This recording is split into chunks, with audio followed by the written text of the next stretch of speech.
На берегу бурной реки стоял человек в дорогом пальто, держа в руках зонт, который ветер то и дело выворачивал наизнанку. Его звали Александр Волков, миллиардер, владелец строительной империи, привыкший к роскоши и комфорту. Но сегодня он выглядел чужим в этом месте: серое небо, запах сырости, потрескавшийся мост и толпа простых людей, ожидавших переправы. Река разлилась после нескольких дней дождей, смывая все на своем пути.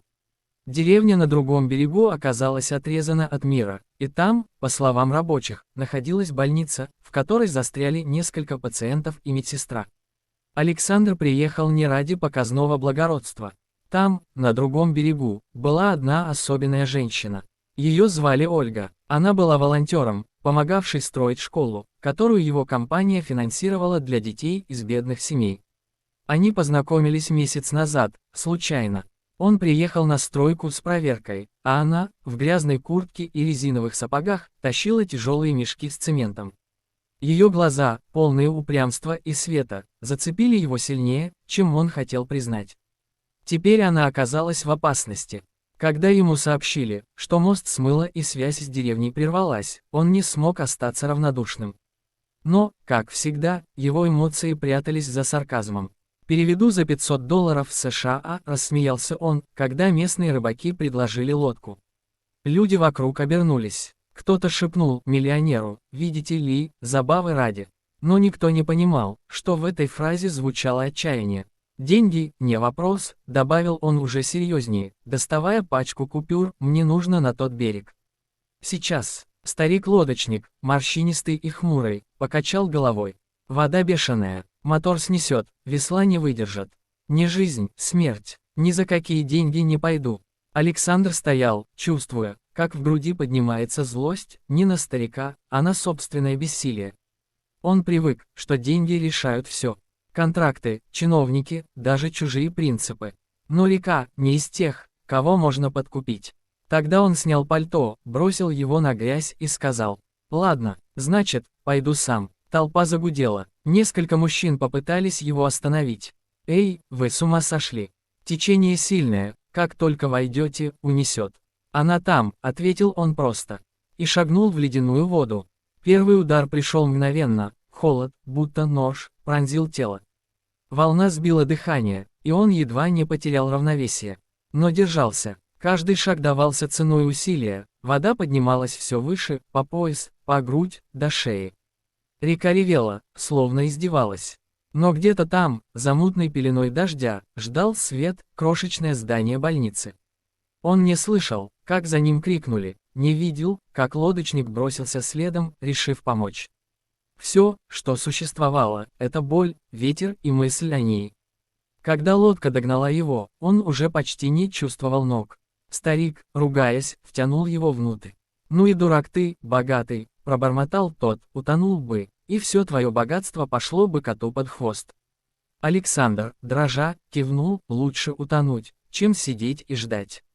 Путь занял почти час. Ветер рвал капюшон, волны били по борту. Дважды их чуть не перевернуло, но они добрались. На берегу, под навесом, стояли люди, мокрые, испуганные, но живые. Среди них он сразу узнал ее.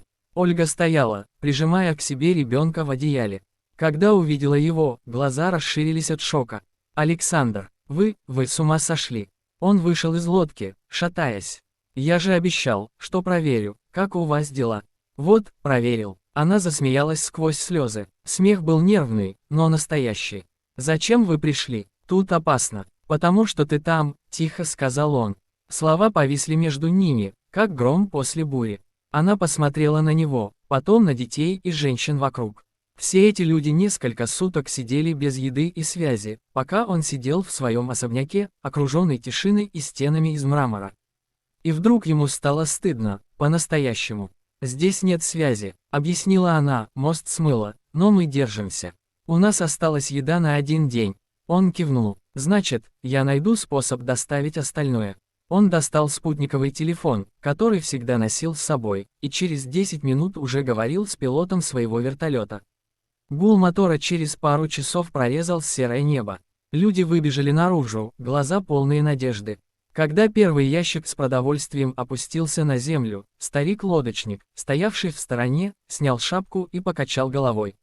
«Вот ведь», — пробормотал он, смеялся, что, переведу за $500 США, а в итоге жизнь людям спас. Александр не ответил, он просто стоял рядом с Ольгой, глядя, как волонтеры разносят коробки, как дети смеются, впервые за дни. Она повернулась к нему. «Спасибо, не мне», — тихо сказал он, — «тебе.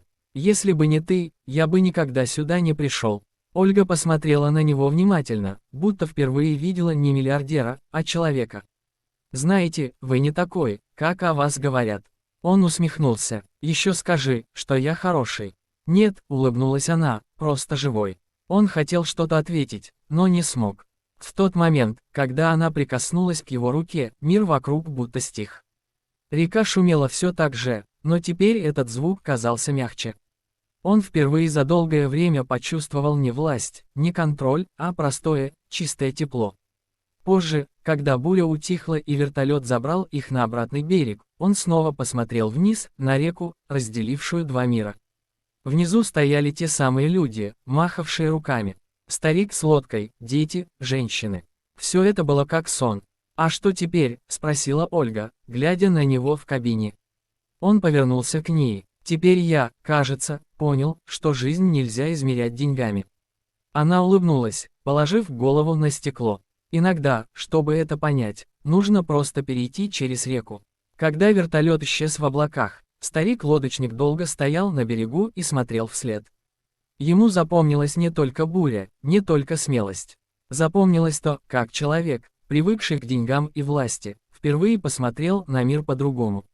А потом, когда газеты через неделю написали «Миллионер спас жителей затопленной деревни», он лишь усмехнулся.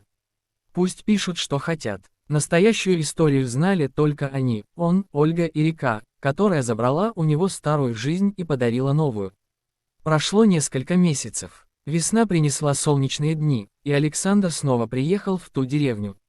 На месте старого разрушенного моста стояла новая переправа, крепкая, из стали и бетона. Он построил ее за свой счет, но нигде не указал свое имя. Ольга встретила его у школы, где дети рисовали мелом на асфальте. «Опять приехали, проверить, как дела», — улыбнулась она. «На этот раз просто так», — ответил он. Она протянула ему бумажный стаканчик с кофе. «Тогда оставайтесь. У нас сегодня праздник, открытие моста». Он взял стакан, посмотрел на реку, что теперь спокойно блестела под солнцем. «А ведь я когда-то сказал, переведу за $500 США». «Да», — рассмеялась она, — «а перевел целую жизнь». Он улыбнулся, и в этот момент понял, что все, и богатство, и успех, и шум мегаполиса, не стоили того мгновения, когда рядом стояла она, а за спиной звучал смех детей, спасенных от беды. Иногда, чтобы стать человеком, нужно просто шагнуть в холодную воду и перестать бояться.